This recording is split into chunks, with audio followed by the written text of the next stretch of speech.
Hello guys, good morning. Welcome to my channel. This is Atiga TV. Sa araw na to gagawa po ako ng maha blanca. Mais. Maha mais. Mayroon po akong ingredients ng cornstarch, 4 cups. Mayroon akong 2 cups na sugar. Saka 1 liter of water. Mayroon pa akong isang nakalagay. Yan, sa maliit. Mayroon akong 1 can na coconut milk. May 1 cup din na evaporated milk. Yan, evaporated. Mayroon din akong 1 cup ng powdered milk. 1 cup ng sweet corn. Ang kalahati nito is ilagay ko sa toppings. 1 pinch of salt. Ayan. So, samahan niyo po ako. Mag-umpisa na po tayo. Una po, ilagay po natin ang water. Ilagay ko muna yung 600 ml. Ayan. Yung milk. Evaporated milk.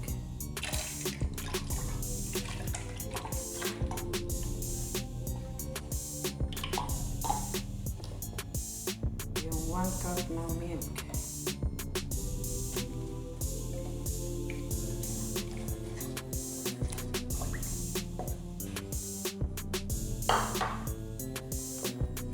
Yung coconut milk.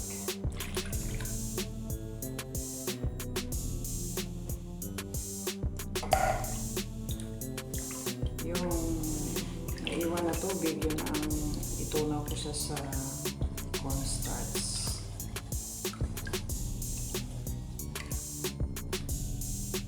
Pinch of salt. Ang sugar para matunaw. Yan.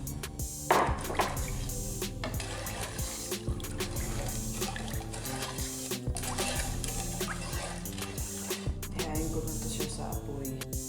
Buksan po natin yung apoy. Okay. Haluin lang.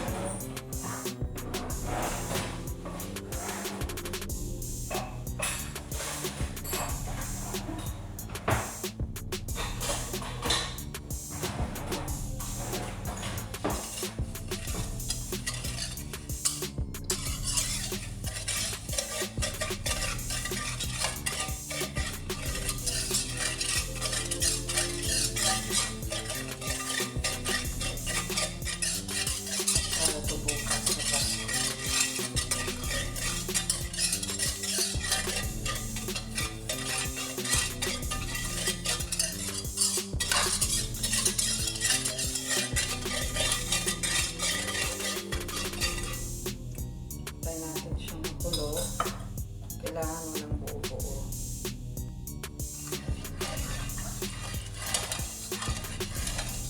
Maganda rin siya kumulo. Ilalagay natin yung kalahati ng paste. Tapos, stir natin ng one direction sa tandahan hanggang maluto.